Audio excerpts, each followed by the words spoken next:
guys, Eli here.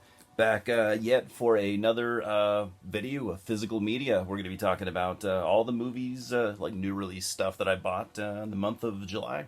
It's an interesting stack. It's a lot of like random buys, a lot of stuff that I haven't seen yet. I don't think anything here, I don't think anything here was like anything I was specifically seeking out. So I think that'll be kind of a fun stack to go through. Though I won't. I guess I won't have a lot to say about some of these, but let's check it out.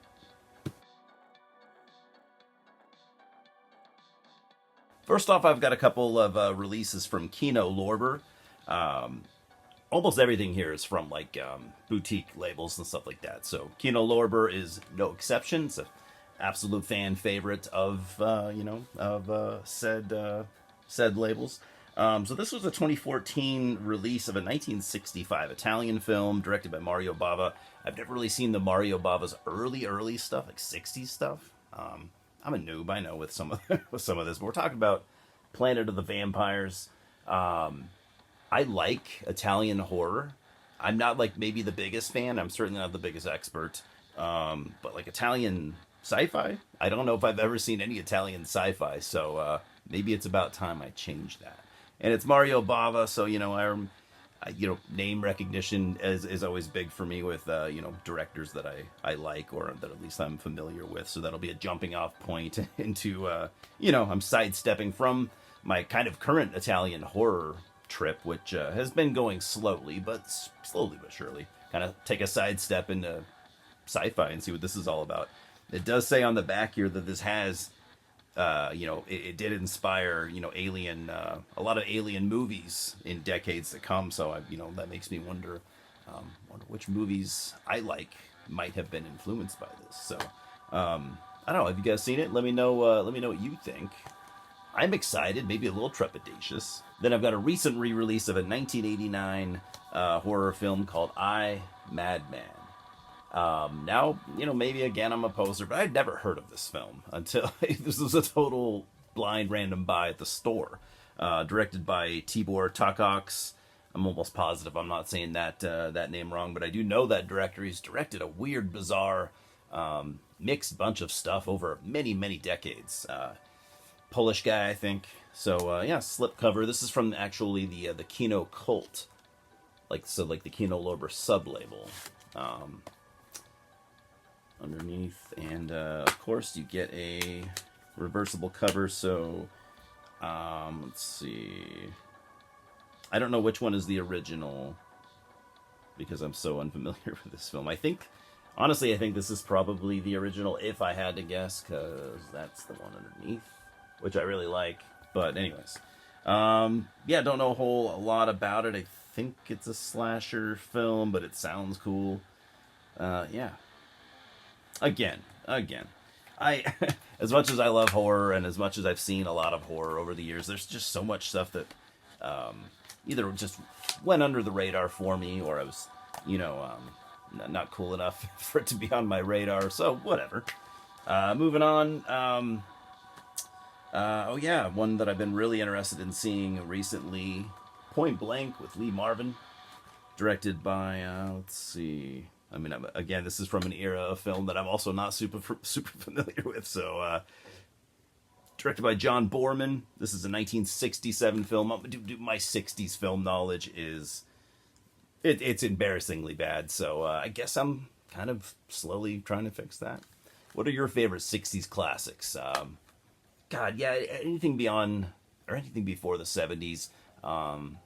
It's just been kind of a hard sell for me, minus, films here or there. You really got every decade kind of has its own style and feel for the most part. So it's, so it's hard to. Some of it I find jarring, but this movie I've been wanting to see for a while. I know this will be good because I'm a pretty big fan of the film Payback with Mel Gibson from the late '90s. I reviewed it recently. This is the original, kind of. A lot of people will say the Payback, and I used to think it was too, is a remake of Point Blank, but it is actually, they're both films taken from a novel, which is called, let's see if I can find it. I can't remember, but they're taken from a novel, but they're both just taken from the same book, but Payback is not a remake of Point Blank, if that makes any sense. It does. I'm just probably not saying it right. But anyway, so this Payback is not necessarily a remake, but still, I'd really love to see like a different version of that. I heard it's great. Heard it's fantastic. Lee Marvin always kicks ass. And then I had to get the Steelbook, the 4K Steelbook of In a Violent Nature from Shudder. I really enjoyed this movie, and I just have good memories of it. Saw it in the theater with my son, and we both had a really good time. I already owned the standard DVD because it was just like a cheap Walmart buy, so I guess I don't need that now. But I have the double disc Steelbook. I'm sure you guys have all seen this by now, but if you haven't, definitely check it out. If you're a fan of slashers, it's such a weird movie to recommend to anybody because it's like you almost have to know their kind of personal taste pretty specifically. You have to, because I mean, it could be a waste of time to recommend to a lot of people, but then a lot of people would enjoy it. You also have to know. I think it's important to know going in kind of what you're getting or what to expect, because if you're expecting like a traditional slasher, I think you might be really disappointed with the pacing. I don't know. I personally think it's great. Maybe not great, but I think it's sort of unique in its own way. I just think it's cool. Really, really excited for the sequel that's coming out. I think it comes out next year. Can't goddamn wait for that. Can't wait to see what direction they take it in. I've already thought about like theories of what I think it might be like, but hopefully it's not anything like what I'm expecting. We'll see. So speaking of my lack of knowledge with 60s films, I happen to pick up a sci-fi film from the 50s. So we got the Atomic Age, Invaders from Mars. Now there is a remake from the 80s, I think early 80s, directed by Tobe Hooper, if I remember correctly. I might be wrong about all that.